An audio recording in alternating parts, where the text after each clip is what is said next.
Alright guys and welcome back to our computer hardware course. And इस video में हम बात करने वाले हैं इस चीज के बारे में। जी हाँ, इस चीज के बारे में हम बात करेंगे। ये बेसिकली मेरे पास एक SSD है, बट हम सारे स्टोरेज डिवाइसेस के बारे में बात करेंगे इंक्लूडिंग SSD, जो कि ये तो SATA SSD है। हम हार्ड डिस्क के बारे में भी बात करेंगे, हार्ड डिस्क क्या थी, हार्ड ड्राइव क्या होती है, एंड उसके बाद NVMe कौन सी SSD होती है, M.2 क्या है, एंड उसके बाद M.2 एक SSD आती है। और भी बहुत सारे टाइप्स है स्टोरेज की, एक्सटर्नल लेनी चाहिए, इंटरनल लेनी चाहिए, क्या क्या चीजें होती है उन सब के बारे में बात करेंगे। जनरेशन गैप क्या होता है SSDs के बीच में, उनके बारे में भी मैं बात करूंगा। So without wasting your time let's begin this show. Alright, so ये हमारी SSD को जिस तरीके की, ज्यादा कुछ खास नहीं है, सो मैं इतना ज्यादा दिखाऊंगा नहीं। आप इतना देख सकते हो कि ये एक SSD है। अगर मैं डिटेल में जाऊँ इसकी, तो ये क्रूशल की BX500 2.5 SSD यानी कि 2.5 इंच की है।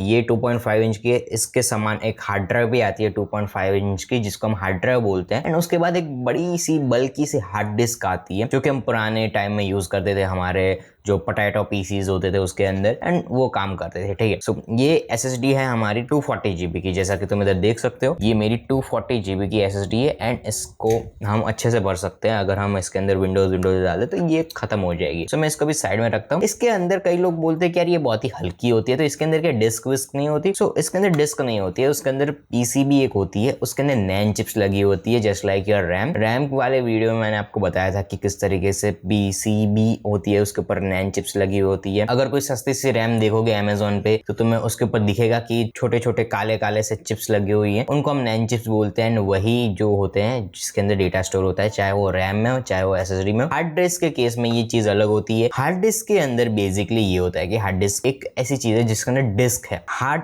डिस्क। ठीक है, यानी कि उसके अंदर एक मूविंग पार्ट है। अगर आप कोई भी हार्ड डिस्क ले लो, पुरानी ले लो या नई ले लो, कोई भी हार्ड डिस्क लोगी, उसके अंदर एक मूविंग पार्ट होगा। जब उसको तुम प्लग करोगे तो मूव करेगा, ऐसे ऐसे गोल गोल घूमेगा, उसके अंदर वाइब्रेशन आएगी। सो वो डिस्क होती है। अब वो डिस्क हमारी CD DVD वाली डिस्क नहीं होती है, वो एक अलग डिस्क होती है। उसके अंदर मैग्नेट्स लगे हुए होते हैं, एंड उसका जो रीडर होता है, जो पॉइंटर होता है, जो कि डेटा को रीड करता है, अगर उसको कुछ हो गया, उसको जरा सी भी खरोच आ गई, तो आपका सारा डेटा वो करप्ट कर सकता है। उतनी उसके अंदर ताकत है। सो कई बार लोगों के डेटा करप्ट हो जाते हैं। मे बी अगर आपकी हार्ड ड्राइव गिर गई होगी, या फिर पानी में चली गई, पानी लग गया उस पर, या फिर कुछ भी फेलियर आ गया, तो लोग अच्छा खासा पैसा चार्ज करते हैं, क्योंकि उसको एक टाइट चेम्बर में रह के माइक्रोस्कोप के नीचे से देख देख के निकालना पड़ता है, क्योंकि उसके ऊपर छोटे छोटे से एकदम आप माइक्रोस्कोप के अंदर देखोगे तब तुम्हें मैग्नेट्स दिखेंगे, एंड उसके ऊपर डेटा हमारा स्टोर होता है, एंड वही डेटा हम रीड राइट करते हैं। सो इसीलिए हार्ड डिस्क थोड़ी सी रिस्की होती है, उनका लाइफ स्पैन भी थोड़ा कम होता है एज कम्पेयर टू SSD, क्योंकि SSD के अंदर कोई मूविंग पार्ट नहीं है ना। हार्ड डिस्क के अंदर मूविंग पार्ट है, वो कभी ना कभी इतना ज्यादा मूव कर लेगा कि यार वो अपने आप में ही अपने आप को ही डिस्टर्ब करने लग जाएगा। यानी कि अगर कोई CD है जो कि घूम ही रही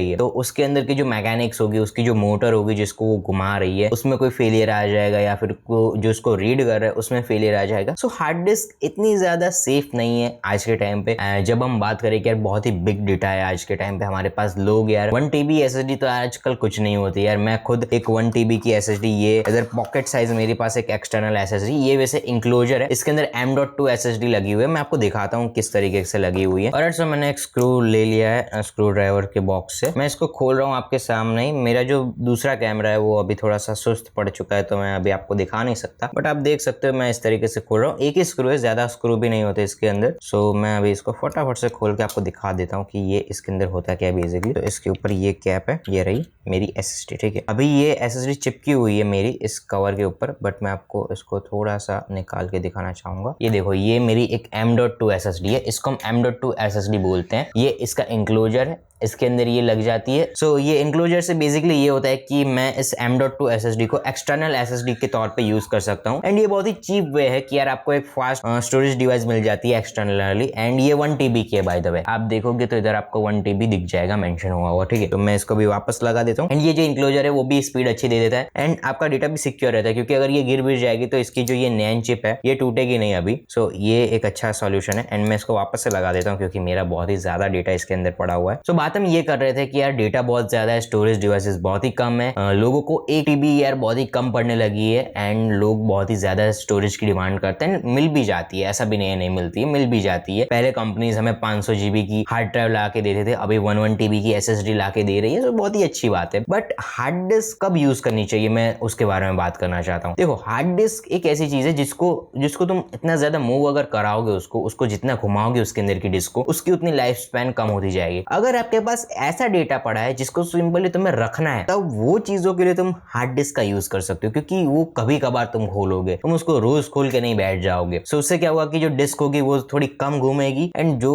आपको डैमेज पड़ेगा जो घूमने से डिस्क को, वो कम पड़ेगा, ठीक है। एंड जो आपकी हार्ड डिस्क होगी उसकी लाइफ भी अच्छी रहेगी, ठीक है। सो ये कर सकते हो तुम। सेकंड चीज कि यार SSD कब यूज करनी चाहिए, ये जो मैंने SSD आपको बताई 1 TB की, एंड इसको कब यूज करना चाहिए इसके बारे में मैं थोड़ी बात करना चाहूंगा। सो जो SSD होती है हमारे, वो तब हम यूज करते हैं जब हमें डेली वो चीजों को यूज करना होता है जो इसके अंदर हम रखेंगे। आई मीन कि यार मुझे डेली वीडियोस को रिकॉर्ड करके एडिट करना होता है, वीडियोस की रिकॉर्डिंग फाइल्स मेरे पीसी पे होती है, उनको एडिट करने के लिए सॉफ्टवेयर की फाइल्स मेरे पीसी पे होती है, एंड पीसी पे यानी कि इसके ऊपर ही होती है, पीसी के साथ यही कनेक्टेड होता है। सो इसके अंदर ही होती है सारी चीजें एंड इसके ऊपर ही सारा काम हो रहा होता है। बेसिकली मेरा कहने का मतलब ये है कि आपको अपने यूज केसेस के मुताबिक स्टोरेज डिवाइस को लेना है। अगर कोई बंदा बोल रहा है कि यार नहीं जी SSD तो बिल्कुल भी नहीं लेनी, आपको मैं सस्ते में अच्छी स्टोरेज दिलवा देता हूँ, 10 TB की स्टोरेज आप चल से करो, पर उसका कोई मतलब नहीं है यार। 10 साल बाद या फिर 5 साल बाद वो 10 TB की स्टोरेज करप्ट हो गई तो आपको बहुत ही बड़ा नुकसान हो सकता है। एज कम्पेयर टू अगर आप 2 TB की SSD लेते हो जो कि बहुत ही महंगी आती है, ठीक है, SSD भी इतनी सस्ती नहीं आती है, मैं मानता हूँ, ठीक है, बट अगर तुम लेते हो फ्यूचर प्रूफिंग के लिए तो तुम्हें वो 10 साल 20 साल बाद मे बी उसकी स्पीड्स कम हो सकती है,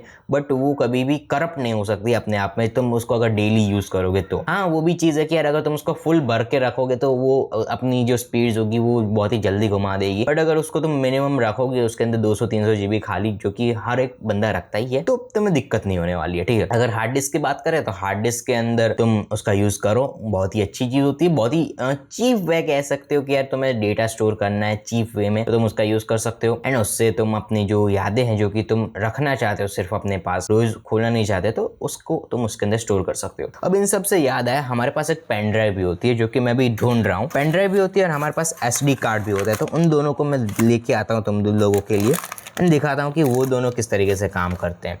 सो पेन ड्राइव के बारे में बात करें तो ये मेरी पेन ड्राइव है, ठीक है, कुछ इस तरीके की पेन ड्राइव है। आई गेस तुम्हें दिख रहा होगा, ये मेरी आंख पे फोकस कर रहा है, बट मैं आपको पेन ड्राइव पे फोकस कराने के लिए बोल रहा हूँ। ये रहा पेन ड्राइव, ठीक है, बहुत ही ब्लैक कलर की पेन ड्राइव है, तो मे बी नहीं दिख पा रही होगी, बट ये पेन ड्राइव है मेरी। ये 32 GB की पेन ड्राइव है, बट आती तो सिर्फ 28 GB है। वो क्यों आती है उसके ऊपर हम एक अलग वीडियो में बात करेंगे, वो एक अपना अलग ही टॉपिक है। बट हाँ, ये जो पेन ड्राइव है वो शॉर्ट टर्म स्टोरेज के लिए, स्पीड होती है वो 30-40 MBPS की होती है, ज्यादा होती नहीं है इसकी स्पीड, एंड इससे भी तुम अपना जो डेटा है उसको स्टोर कर सकते हो। सेकंड इज कि ये हमारा SD कार्ड है, ये भी एक स्टोरेज डिवाइस ही है, आप मान सकते हो। इसका यूज बहुत ही कम होता है, कैमराज में बहुत ही ज्यादा होता है इसका यूज, बट ऐसे कम होता है क्योंकि पहले लोग ऐसा सोचते हैं कि यार जितनी छोटी चीज करोगे स्टोरेज में उतनी अच्छी रहेगी, बट जो छोटी चीज तुम करोगे, जैसे कि अगर सैनडिस्क की हम बात करें तो वो 1 TB के माइक्रो SD कार्ड लॉन्च करते हैं, बट उनकी स्पीड इतनी ज्यादा नहीं होती यार, और कौन रिस्क लेगा अपना 1 TB का इतना इंपॉर्टेंट डेटा इतने से छोटे से कार्ड में, वो कहीं गुम गया तो क्या होगा। सो इसीलिए इतने ज़्यादा जो SD कार्ड्स हैं उनमें एवोल्यूशन नहीं होती है। लोग ये SSD और इंक्लोजर यूज़ करना पसंद करते हैं क्योंकि ये इसके अंदर थोड़ा वेट है एंड ये दिख जाती है कहीं पर भी एंड ये घूमेगी नहीं। सो इसका यूज़ लोग ज़्यादा करते हैं as compare to these and these pen drives भी। पेन ड्राइव्स हाँ हम यूज़ करते हैं अगर कोई PDF देनी हो, लेन देन करना हो तो उसमें काम में आती है, बाकी इतना ज़्यादा नहीं करते हैं। And now talk about digital storage. Digital storage क्या होती है? Digital storage basically hard drive होती है जो कि सर्वर के ऊपर लगाई होती है। अब ये सर्वर वाली हार्ड ड्राइव अलग चीज होती है क्योंकि सर्वर वाली हार्ड ड्राइव में अगर तुम अपना जो बेसिक कॉन्सेप्ट लगाओगे कि यार हार्ड डिस्क घूमती रहेगी तो वो बंद हो जाएगी, तो सर्वर्स तो 24/7 हर दिन हर मंथ चालू ही रहते हैं, तो उनकी हार्ड ड्राइव करप्ट क्यों नहीं होती है? तो जो सर्वर वाली हार्ड ड्राइव्स होती हैं वो अलग डिजाइन की गई होती है। अगर तुम सर्वर वाली हार्ड ड्राइव लेने जाओगे तो वो बहुत ही ज्यादा महंगी पड़ेगी as compare to these SSDs। इनसे भी ज्यादा महंगी पड़ती है वो सर्वर वाली हार्ड ड्राइव एंड उनका मतलब ये होता है कि यार वो 24/7 चले, उनका मेन मकसद ही यही होता है। एंड जो हमारी सर्विसेज होती है जैसे लाइक कि ड्रॉप बॉक्स, गूगल का ड्राइव, एंड उसके बाद हमारे पास एयर क्लाउड होते हैं, एप्पल क्लाउड, एयर क्लाउड क्या पता, मुझे मैंने लिया नहीं है, बट हाँ वो होता है एप्पल का। एंड बहुत सारी और भी चीजें होती है, बट मैं इन तीनों को ही मेन मानता हूँ। तो ये हमें क्या करती है, पैसे लेती है हमारे से, मंथली सब्सक्रिप्शन भरवाती है एंड हम स्टोर करते हैं। कितना सेफ है? तो देखो, डिजिटल स्टोरेज अगर हम बात करें तो इतना ज़्यादा सेफ नहीं है, क्योंकि आए दिन नए नए लोग आते रहते हैं एंड नई नई टेक्नोलॉजीज आती रहती है। क्या पता कि यार मेरे गूगल ड्राइव पे जो चीज़ें पड़ी हुई है वो कोई और बंदा देख रहा हो भी सकता है। इतनी ज़्यादा सेफ नहीं है, बट हाँ अगर आपके पास डॉक्यूमेंट्स पड़े हुए हैं कुछ एंड आप चाहते हो कि यार आप कहीं पर भी उसको एक्सेस कर पाओ अपने फ़ोन में, एक ही जीमेल आईडी है जो कि लैपटॉप में, फ़ोन में, टैबलेट में, सब में एक ही है, तो हाँ उसका यूज़ कर सकते हो। इतना तो वर्सेटाइल है ही, बट पूरा का पूरा अपना डेटा गूगल पे शिफ्ट करना it not a very good thing, क्योंकि जब आपके पास फिजिकली जो चीजें आपके पास होती है तो आपको एक माइंड की पीस मिलती है कि हाँ यार जो मेरा डेटा है वो मेरे पास है, ठीक है, कहीं चला नहीं गया है हवा में, ठीक है। सो वैसी चीजें होती हैं। एंड डिजिटल स्टोरेज आगे जाके और भी बढ़ेगी एंड आगे जाके लोग डिजिटल स्टोरेज का ज्यादा यूज करेंगे, क्योंकि यार ये चीजें ना बहुत ही ज्यादा बढ़ जाएगी। क्योंकि मान लो कि यार मेरे पास ये एक है, मैं मंगवा रहा हूँ 2 और 2 टीबीज की, ठीक है, तो कितना ज्यादा वेस्ट हो रहा है, ई वेस्ट। जब ये बंद हो जाएगी, टूट जाएगा, तो मैं इसको फेंक दूंगा। तो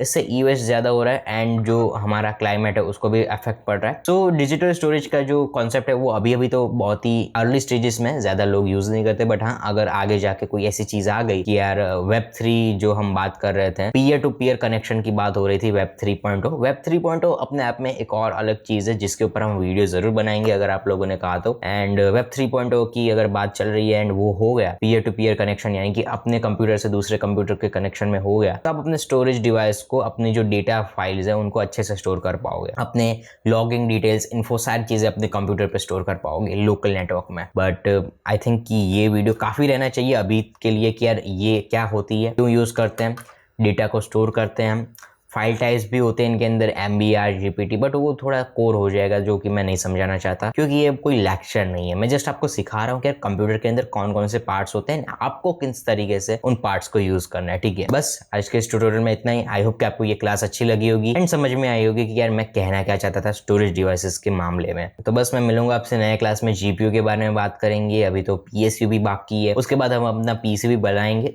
वो थोड़ा टाइम लगेगा उसको, बट हम बनाएंगे जरूर। सो तब तक के लिए स्टे ट्यून एंड मेरे ऐसे ही वीडियोस देखने के लिए चैनल को सब्सक्राइब कर सकते हो।